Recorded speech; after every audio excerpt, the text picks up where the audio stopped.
Hi, it's Matt here for Newsshooter.com at IBC 2015 in Amsterdam with Jun from Sony. Now we're going to talk about the new A7s Mark II. Okay, so you're not interested in the FS5? We've already done the FS5, another good camera. But so, what's the main differences between the A7s Mark II and the A7R Mark II? Okay, the A7s Mark II basically is A7s sensor in the A7R Mark II. So first of all, the sensor is different. So it continues to be a really good camera for low light shooting because it uses the same sensor as Alpha 7S. Okay, so up to 500,000 ISO.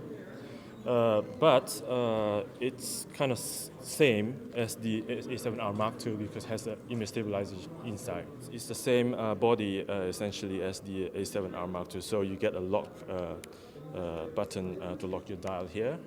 And also you can customize one of these buttons to be your rec button. I was going to ask that. So the record button's still in the same place as it was on the A7s, but now you have the ability to be able to make it to put it on any type of sort of hotkey button. Yes, exactly. Any type of hotkey button except the shutter button. I know this has been asked a lot. What's the reasoning behind that? Why can't it be the shutter button? I don't know. I don't know the answer to the question. The optical stabilisation. Just talk me through that. Is it the same as what we're seeing in the A7R Mark II? Okay, it's identical. Basically using the same system, but of course because it's a different camera than the A7R Mark II, our engineers tuned the system for this camera, so it's not 100% the same. Okay, now what should people expect in terms of quality in 4K full frame as opposed to APS-C? How does it behave in terms of, say, comparing it to the A7R Mark II? Right, so I think I'm ready for this because, so first of all, the A7s Mark II has better sensitivity. So if you want, really good low light shooting, then the A7s Mark II is better than the A7R Mark II by 2 stops. Okay. So that's one thing. And the second thing is when you're shooting internal 4K, the A7s Mark II will be a better camera because it doesn't do pixel binning and it reads out the whole sensor basically.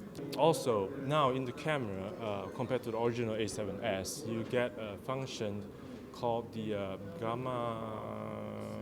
What is it called again? So basically, it's a function where when you're shooting S-log, because the contrast is so low, it's really hard to focus and look at your end result.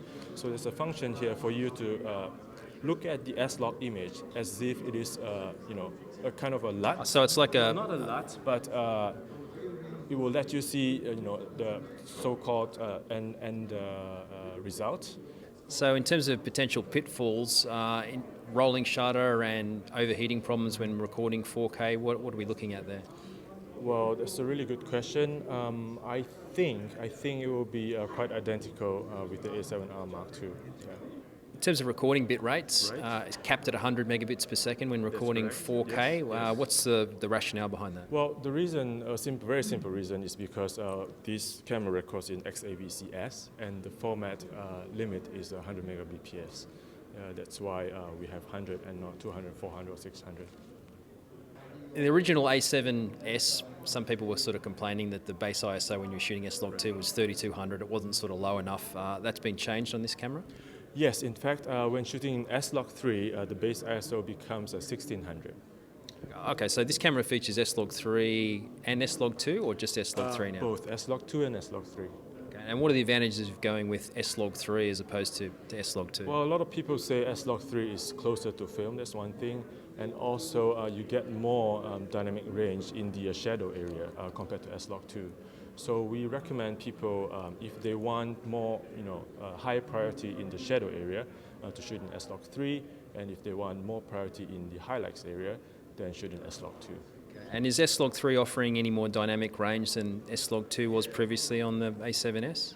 No, both will have a 14 stops dynamic range. So the viewfinder is a lot larger. It has the same viewfinder as the A7R Mark II, so you get a magnification of 0.78 times. And of course, you also get the T-star coating, which is, I think, not available in the original Alpha 7s. And also, an additional feature would be now in the zebra mode, you could changed the threshold from 0 to 109%. Instead of a more limited range in the original Alpha 7s. Okay, and the same, we talked about S-Log2 and S-Log3. The same picture profiles are also available on this camera that were on the original A7s? Yes, so in the original one, I think you have picture profile up to 7, and now you have 8 and 9 additional in this camera.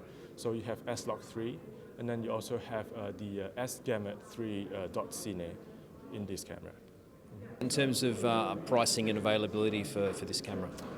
Pricing will be around 3,400 euros with tax, tax included. So it's 100 euros cheaper than the A7R Mark II.